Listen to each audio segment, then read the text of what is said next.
Start. All right, so I'm Amanda and I'm a library assistant at the Middleton Public Library. And tonight we are doing Reading with Libby. And it is a newer app from Overdrive. Overdrive is the company that owns Libby. They have also an older app that's just called Overdrive, so you might have heard of it before. They're accessing the same system that we have for books to check out through the library. So it really doesn't matter per se which one you use. They're both the same one, but since Overdrive is the older app, that is eventually going to be phased out, and Libby is going to be the one that's going to stay. And in my opinion, Libby is a lot easier to use as well in many different respects. So this is the one that we try and get patrons to use the most. Sometimes if you do have an older device, then you would need to use Overdrive. Things such as Kindle Fires still have to use the Overdrive app because Kindle Fire or Amazon has not put Libby in their app store yet, even though it's been out for probably like 2 years now. So it's been requested to be in their store. Hopefully, eventually it's going to be, but until then, you would still have to use the older Overdrive app. So if you have questions about that, you can ask me after class or towards the end when we have question time. I do welcome you to unmute yourself and ask questions if you have something that comes up. But what I'm going to do is just kind of go through the presentation here, and then we'll switch over to my computer screen live, and you can see when I access the Wisconsin Consortium. It's very similar, but a lot of the screenshots that I have in this presentation are going to look like your mobile device, so your phone or your tablet. So the Libby app is available through Apple devices and also Android devices. Like I said, it is not in the Amazon App Store, but it is in Google Play. That is what the icon looks like when it's on your home screen of your device. So it's a little girl named Libby for library. And I think she's really cute because she's got a bookmark as her ponytail. So that's Libby. They're trying to be a little silly there. When you do download it, it is a free app. And then once you open it, it first asks you, do you have a library card?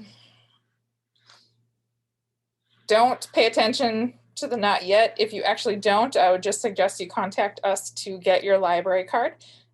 You can apply for one online if you'd like and get it sent to you. You can come in now. Currently, we are open Thursday, Fridays, and Saturdays for you to come into the library. You can be on the first floor. And then I do think it is public now that after the 28th, we will fully be open, which means there'll be access to the lower level, and then it'll be Monday through Saturday again as normal. So we're getting there, but if you need to get a library card, you can come in after, what did I say, the 28th, I think, and then be able to come in at any time. But usually you do have a card, so you click yes.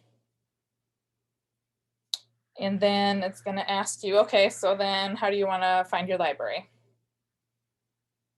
Guess My Library is usually the best option because if you're doing it on a device, it's going to be using the GPS in your device.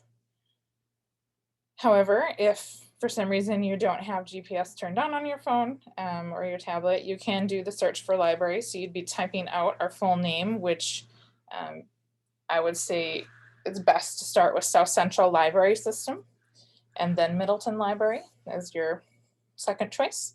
But like I said, Guess My Library is usually the quickest. And if for some reason you already have Libby on a different device, you can use this copy from my other device option. But again, if you're brand new to Libby, that's not going to do you any good.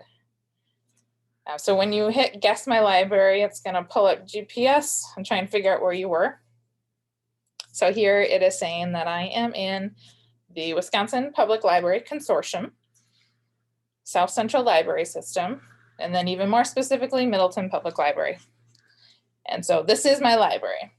If for some reason it picks up a different one, because we do have lots of other libraries in the area, you can select the no, keep looking, and it should be able to find it. If for some reason it doesn't, it usually will ask your zip code number just to kind of get to the right place. But usually it's pretty good. So once you tap that, it's then going to ask you another question. It's going to say, do you like reading in your Kindle, or are you going to be reading within the app? So if you have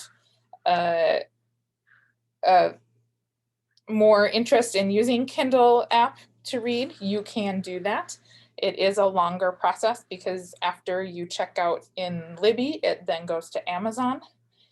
So there's extra steps. Some people are really love their Kindle app and have lots of books in their app and use that as their main place to read. So they have that option for you. However, reading within the Libby app works just as well. If you don't really do anything with Amazon, I would just ignore that question and just hit I'll be reading in Libby.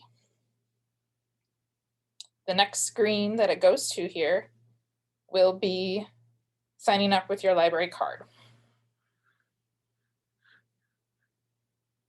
Then it's going to ask you to select your library.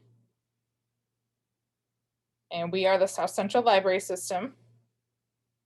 And if it ever has, depending on the device you're on, it might have LinkCat libraries next to it. That is the one you want to choose. There are non-LinkCat libraries that have that same name. So make sure it's South Central Library System LinkCat libraries. And then also you put in your card number. Just gotta make sure we don't have anybody waiting. Okay. So once you put in your card number, you would hit sign in, and then it logs you in to the Wisconsin Consortium. So at the top, it says Wisconsin's Digital Library, so you know you're in. And this is the main library page. If you notice, there are a few buttons down at the bottom of this image. So this is, I took these images off of my phone. So this is a mobile phone. It would be a little wider for iPad. But they do have your search magnifying glass. And then the library card here, this is the library where you would go to search for books, because as you scroll up and down, there are curated book lists that you can go through. So as you can see, right away, they have Lucky Day titles that is being featured right there on the top. But as you scroll down, there might be, like audiobooks that are available now, or books about summer. It could be beach reads. So it's stuff like that, where it's curated lists. Things you're kind of used to seeing when you go into the library, like all the book displays we have, would be on this library page. The middle button is your menu button for Libby. The book button here, this is a bookshelf, so that's where we're going to go to see our books that we've checked out. And then the last icon there is your timeline. So it's just showing you your history of what you've checked out or had on hold in case you need to go back.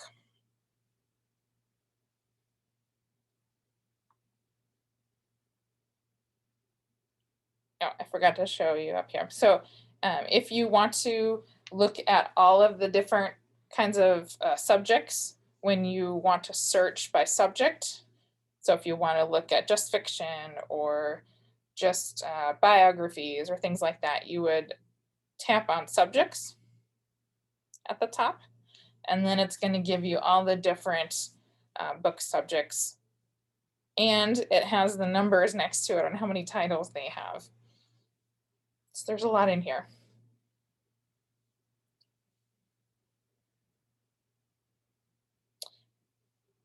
For example, if I tapped on fiction, this is what popped up as what is at the top right now.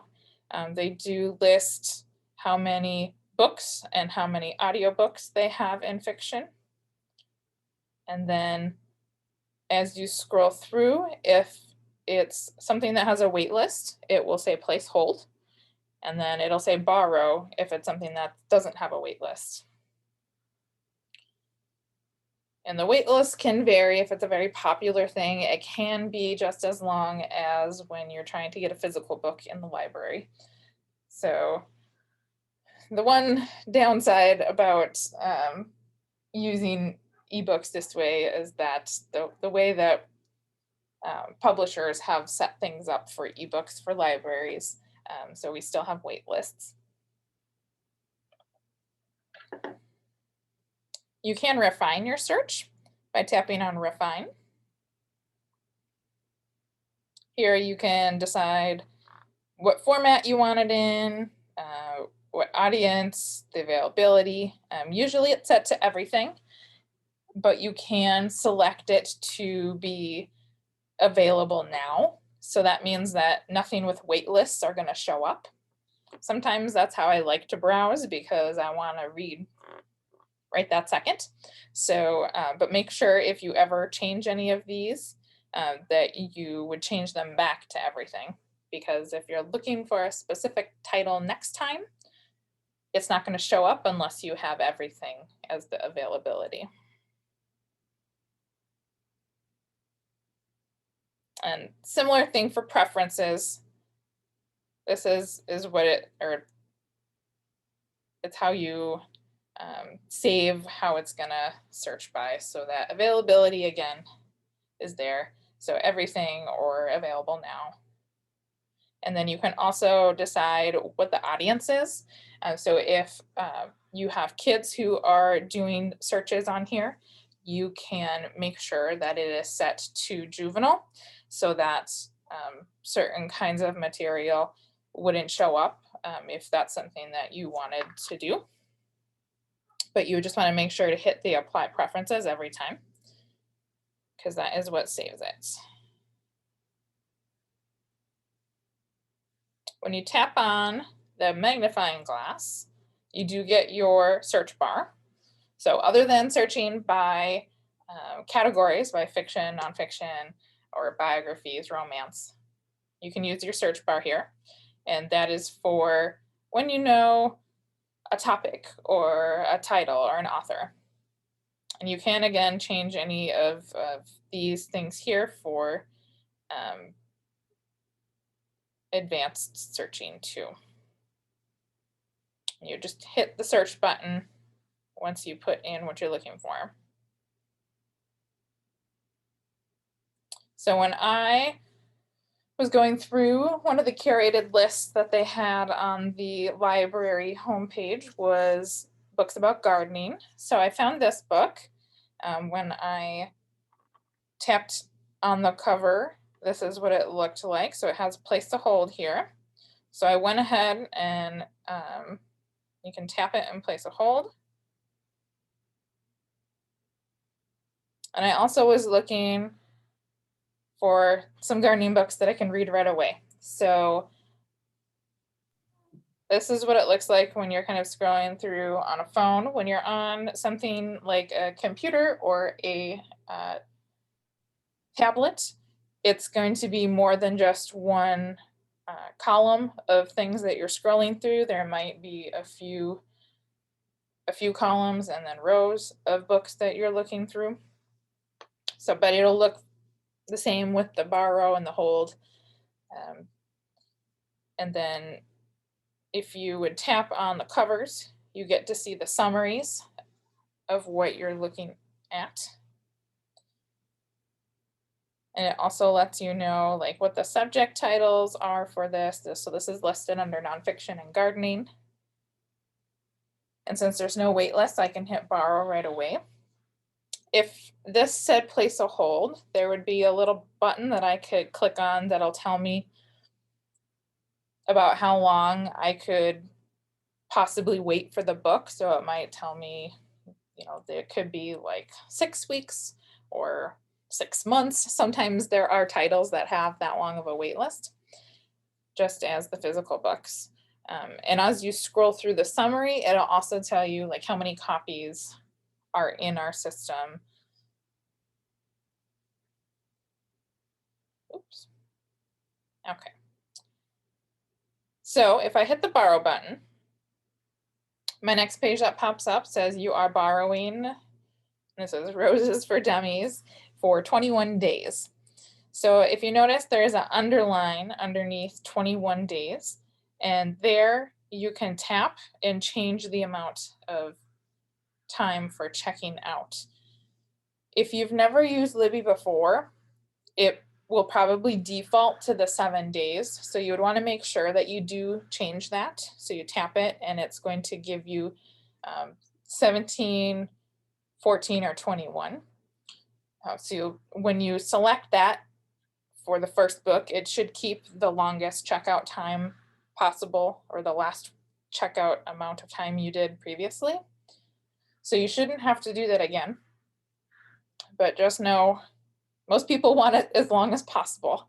So that's where you can do that. If you are somebody who reads a lot of books in a week, maybe you are okay with setting it to less, and that's, you know, your discretion. So then you would hit the borrow button, and then it tells you you've borrowed the book. And then it says that notifications will tell you when your book is due. Would you like to set up that now? So you could tap on manage notifications, and then it's going to ask for your email address. So it might warn you a few days ahead of time that your book is due. You could also just disable the notifications on this device. You can also just hit your back arrow here and then go back to your search, or go back to kind of like your home screen with all of your tabs down at the bottom. When you tap on the books for your bookshelf, this is the screen that pops up. So at the top, you have your loans and your holds. So that is where you're going to tap to get to different things. They are just showing you here what you currently have. So you could tap on any of it here as well. But if you want to just, sorry, I keep moving around on the screens. I keep hitting buttons. If you tap on loans, it's just going to go to this page and it's only showing you loans. So it's not also going to show you the holds. That previous page is showing them mixed together. So as I scroll down, I'm going to be able to see all the things that I have checked out. So, and it does say I have 5 books. Fun thing about Libby and Overdrive is that they've added magazines back to everything.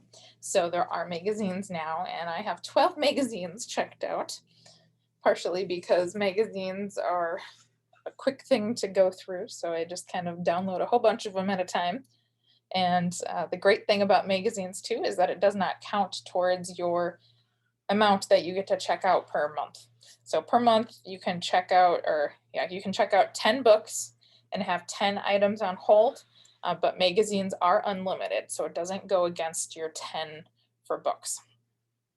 So that is a fun thing and why I have 12 magazines checked out.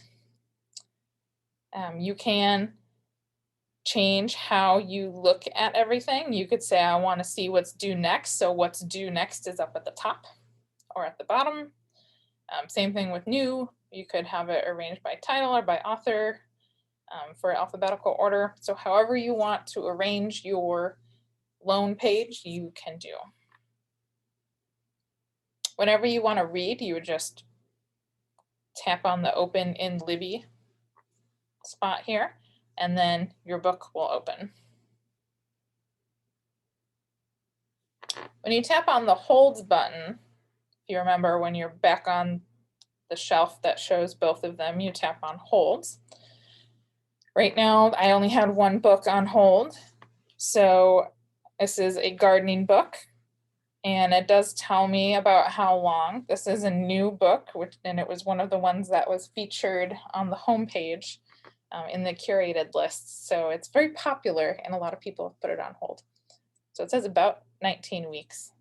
Sometimes that can go quicker. It really depends on how long people keep their hold, because you can return things early. If you would tap on manage hold, this is what pops up here, and you can suspend your hold. So if for some reason you know you're not going to be able to read anytime soon, in case it comes, you could say suspend. So basically is just keeping your place in the line, and then when you put it back in, you kind of jump ahead of the line of some people. You can also cancel your hold here. So if you put it on hold and then you come visit us, now that we're starting to be open again and seeing people in the library, which is great, and you find the book sitting on the new bookshelf, and it was, a lucky thing that you're able to find it, then you can come in and cancel your hold. And you can also share titles now. This is kind of something fun and new where you can email or message the title that it's in Libby to a friend if you know that they're looking for something, and then it'll be a quick link for them. So that's kind of nice.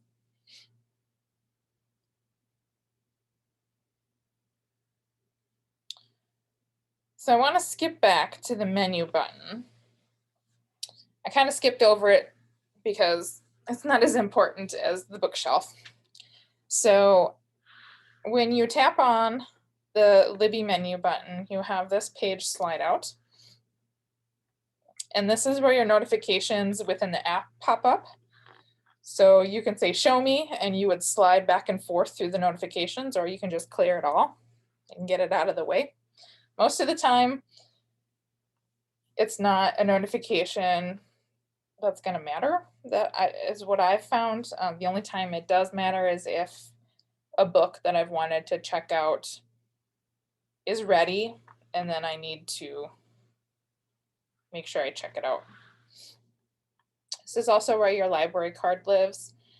You can add multiple libraries into your Libby account here. So if you are someone who has a second home, like somewhere down south for the winter, then whatever library you might use there, you can also add that card number in here as well if they use Libby. And then there is our help section as well. That is always good to go into. And then the other place to pay attention to is this read books with. So this is basically just your settings for how you're going to read. So again, if you want to read with the Kindle app, that's where you would change it.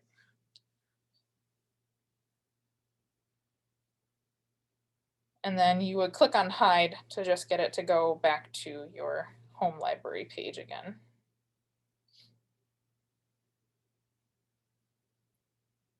When you want to renew a book or return it early, you would be in your shelf and tap on the words manage loan.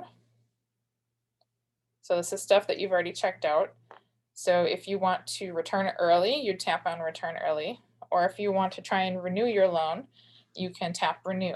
And it's going to, after that, tell you whether or not you have the option to renew. If there is a wait list, it's going to say you can try to renew, but you're probably going to be put in a wait list. And then after that, it'll tell you whether or not you're in a wait list.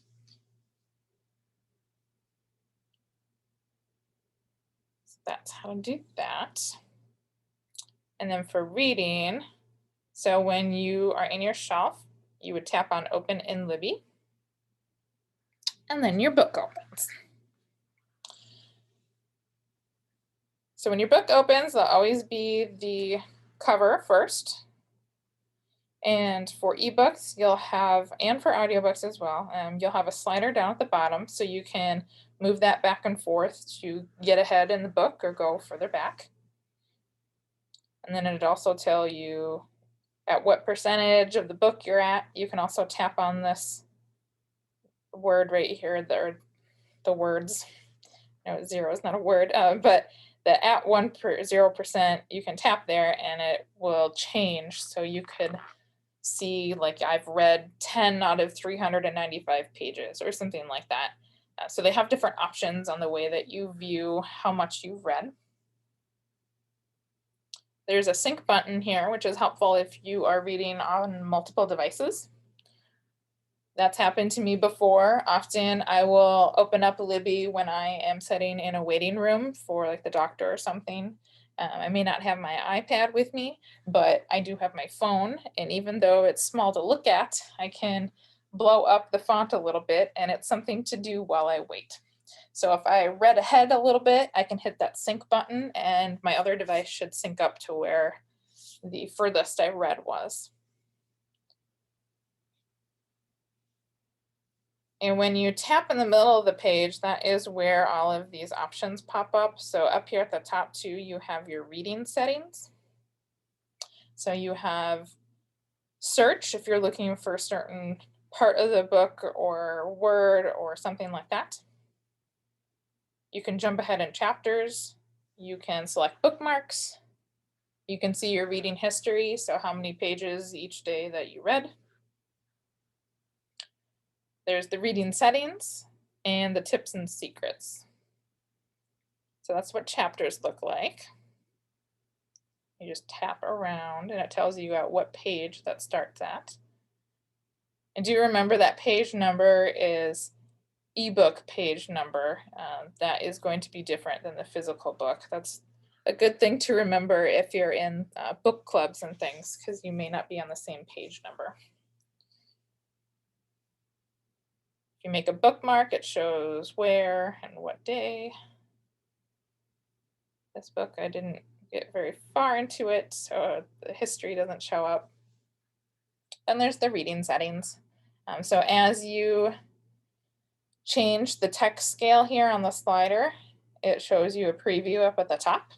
So it'll tell you how big or how small. The lighting is bright light, inside, and nighttime reading.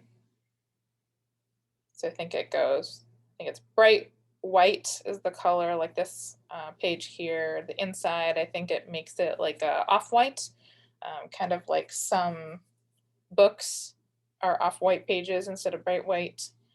And then the nighttime, it actually inverts, and it's a black background with white lettering. I really like that. That is how I do most of my reading, especially at night, because it's less light in your face. So it's nice to do bedtime reading with, since blue light from LCD screens can keep your mind awake. I find this really helpful. And then you can also change the font here. It really just is what you like, other than they do have a dyslexic font on here too that sometimes does help people who have dyslexia. So that's an option as well. And then there's the tips and secrets section. This changes if they ever change anything on how your reading experience is. You can take a look at that too if you're interested in their tips.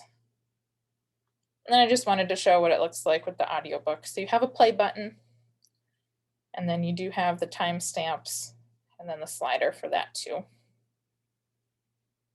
And you have similar options. You've got different chapters, bookmarks, history, things like that.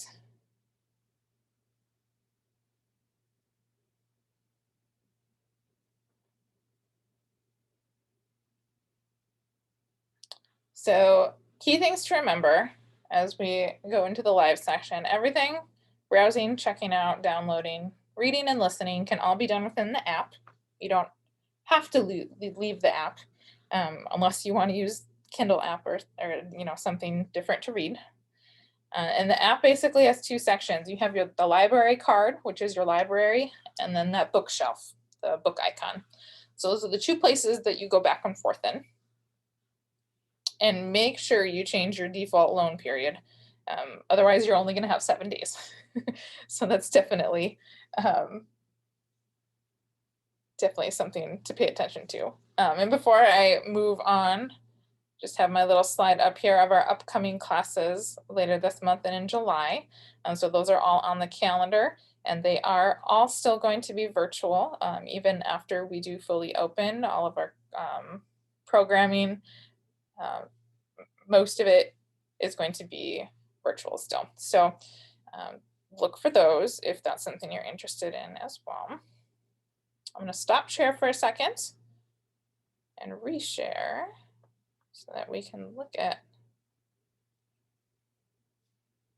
this live. So what you can do is, other than going on Libby on your phone and on your tablet, you can access the consortium from your computer. So you can technically put things on hold and check out books from any device that should show up in your mobile devices in Libby, and you can start reading it there. So the best place to go is our website to get to this. And then you look for Overdrive. And then it's going to pull up the Wisconsin Consortium. Same digital library that you see in Libby. It's going to ask you to sign in. This all looks very familiar from the app. So you want South Central Library, Link Cat Libraries, and then your card number, which, because I look at numbers all day long, I can't actually remember my number ever.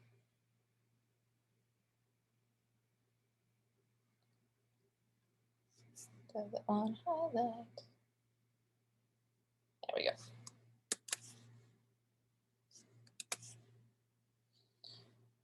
So once you put your number in, it should log in.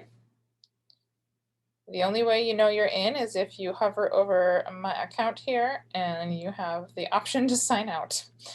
So this should look very similar to how they have Libby set up, and they do advertise the app for your mobile device. When you're on the digital library site here, you have your search here, any notifications here, and then this is your bookshelf that shows your loans and your holds. So here's the Roses for Dummies that I did check out earlier today. So that shows up here. It shows that I had been reading it on the device with EPUB, but I can read it in browser if I'd like. And then I have some other stuff that's checked out. This one I just got yesterday. And then I have a whole bunch of magazines. And if you haven't checked out the magazines yet on here, I definitely suggest it because they make it very nice looking. Previously, Overdrive had magazines and it didn't work out very well. It wasn't very popular because I think the way that they built it in, it just had a lot of bugs. So it didn't work very good then. But now that they've worked on it, they brought it back, and it really is nice. Everything is really smooth. It looks really great on tablets. You can read in browser here on a computer screen as well, if you have a desktop or laptop, and it looks just as good. And you have access to back issues too, which is always nice. So I'm just gonna let's search. I'm gonna search Nicholas Sparks.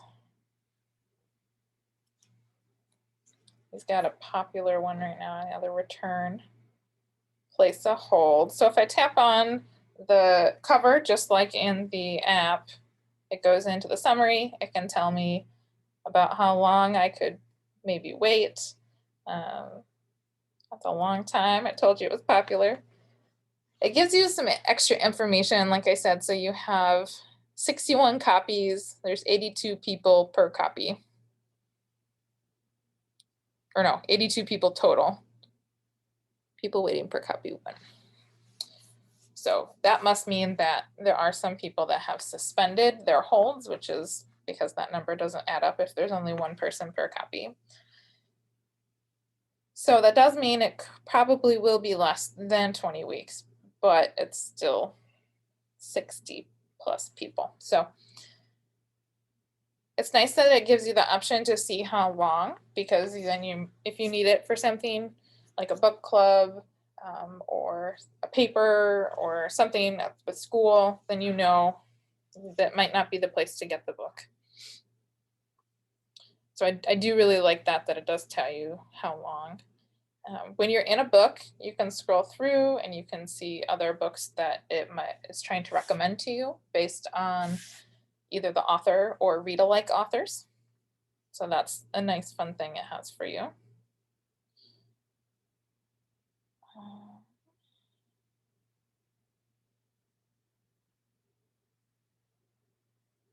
Let's see, what else? So let's go and open up a magazine too.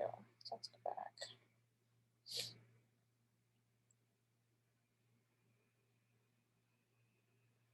Do this one. So you can do read in browser.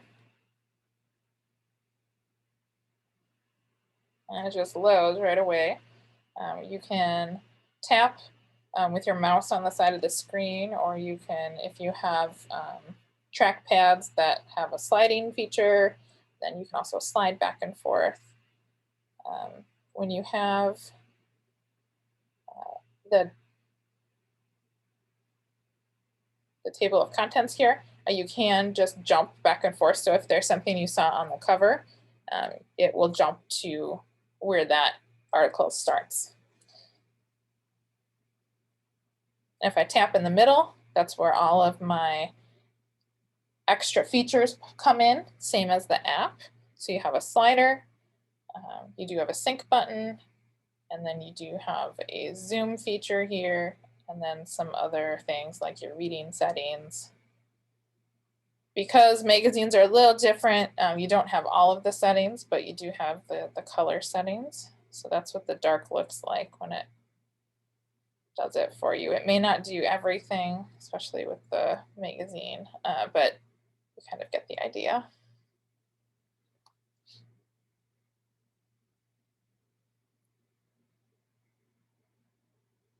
And if you noticed when it did open that, it opened up a tab at the top. So I can click back to, I can click out of this and then just go back.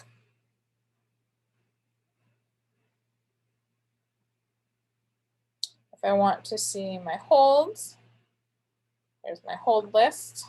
So there's that one we were looking at in the screenshot that I had. The wait time is about 19 weeks. I can see the extra information on that. See just about how long it's going to be. That one might take some time. And then I can also suspend my hold here, or I can edit the email that it's sending notifications to.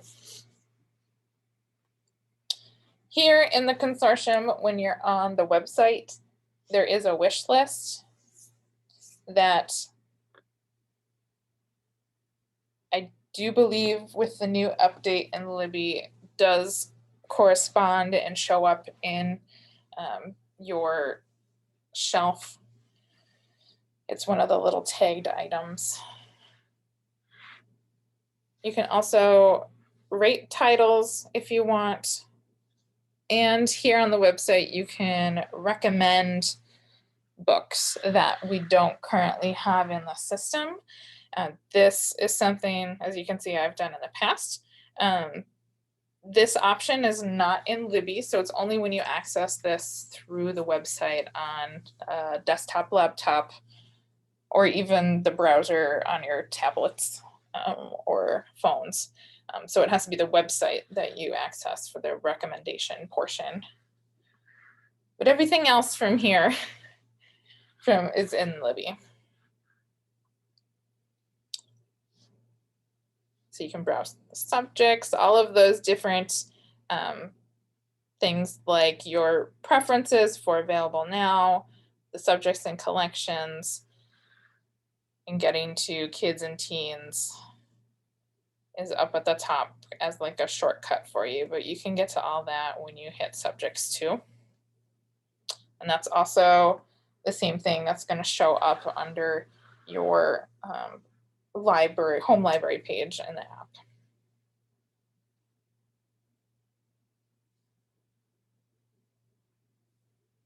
So that is how the website works. Let's just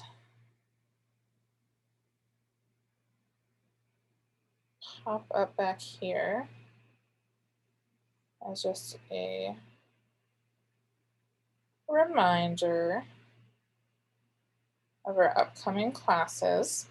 So are there any questions that anyone has about Libby or about the consortium website that I was just looking at? I feel like Libby is really self-explanatory compared to the old app of Overdrive. It's a lot simpler. And you have your handout. But if you have any questions or books you've been looking for that you were curious, I can definitely do a search now. You can unmute yourself or put anything in the chat as well.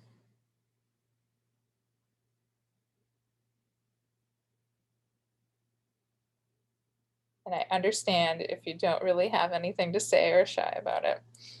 Like I said, it's all really, there's not a whole lot there, especially in the new Libby app. It can be so much simpler. All right. So thank you so much for coming to the class tonight.